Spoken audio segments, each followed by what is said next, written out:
You've probably seen how many of the Marxist media, the Democrats in Congress, are blaming Elon Musk and Twitter for Donald Trump winning the election because they still can't come to grips with the fact that the majority of Americans have rejected cultural Marxism, rejected communism, rejected open borders, rejected wokeness, rejected stealing our tax dollars to pay for foreign wars and the criminal invaders once they're here. Others, however, are blaming right-wing media, which they say dominates the media landscape because they are insane. Because you've always been sort of the leading edge of where media is going with Politico, now with Axios. You understand the environment so well.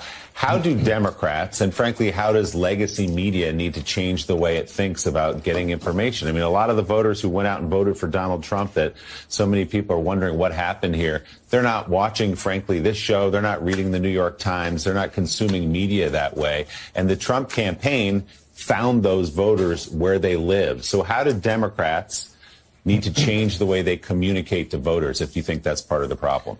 Well, you should just stop lying. You should change your policy positions. It's not a matter of the American people hearing your ideas. We heard them loud and clear. We reject them. For sure. I mean, I think all of us have to come to grips with legacy media is just not as important as it thinks it is. It is to you, it is to me. It's a relatively small group of people who rely on us for their information. And that's right, because many of my videos now are getting more viewers than shows on MSNBC and the Clown News Network. You have to go into the world as it is, not as you wish it to be. And you have to stop lying. You have to stop moving so far to the left. Just come back to being normal Democrats. Basically, the way people get information has shattered into 20, 30 different pieces. And so if you just look empirically at the numbers, Joe Rogan's more important than any of us. He just has a much bigger, hyper-connected audience that Did you hear him sighing there?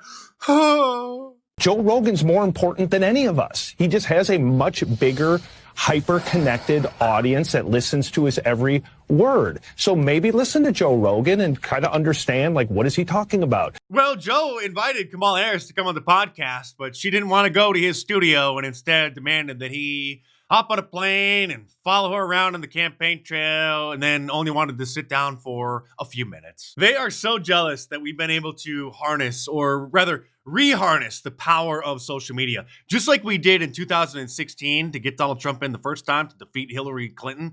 But then the empire struck back. All their algorithms started changing. They started partnering with mainstream media, started boosting them in the algorithms, suppressing and demonetizing independent content creators.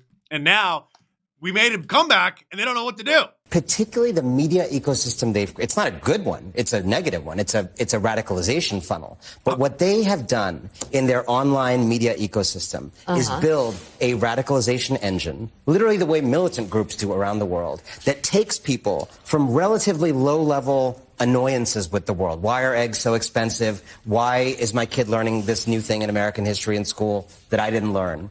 And then moves them through YouTube videos, through podcasts, moves them from that annoyance all the way slowly to until they're Nazis, to a full-blown fascist politics. It's an elaborate multi-billion-dollar infrastructure, and there is nothing like it on the pro-democracy side. Liberals don't have that infrastructure. They're just relegated to communicating their ideas by handing out pamphlets on the side of the street corner, I guess. Here's Clown News' Van Jones, who starts sounding like he's making some sense and then just veers off to the left and drives off the cliff of common sense. The Kamala Harris campaign wound up spending a bunch of money on TV ads. And the TV ads sucked. They did not appeal to anyone. Because she doesn't appeal to anyone. But continue. But it was dial tested, and it was all supposed to be. The data dummies were up there telling us these are great ads, but nobody liked the ads. Because the audience were mentally enslaved morons who would just gobble up any slop that the liberal media put out. So people are now saying America is this racist, sexist, fascistic country because of this outcome. Listen, we've always had some racist, sexist, fascist people in the country. That's not what happened. What happened is you had some key parts of this coalition, especially black men, who were not handled properly. What he means is they weren't brainwashed enough to stay on the Democrat plantation. They finally were able to free their mind and join the Trump train. I can tell you right now, what was the agenda for immigrants? It's to round them up and deport them. Millions upon millions of them. And to stop using our tax dollars to pay for them to get here and live here. comprehensive immigration reform? What's the agenda for women? Abortion. What's the agenda for transgender people? Dignity and respect. No, it's mandatory celebrations at all sports stadiums, schools, corporations, etc. We know. That's why we rejected you. What was the agenda for black men? You still can't tell me. And that was a problem on our side. Democrats didn't pander to black people enough. That's why they lost, according to Van Jones, who gets paid for these opinions. Me, on the other hand, I'm just a humble t-shirt salesman with a laptop and a YouTube channel. And a quick heads up, the Trump Claus sweatshirt and t-shirts are back. And also the new Trump Claus sweater. This is a special order item, which you have to order as soon as possible to get it in time for Christmas. And unlike the printing designs, where the graphics are printed onto the fabric, these have the different threads, different colors, or the yarn is different colors, and it's literally woven into the sweater.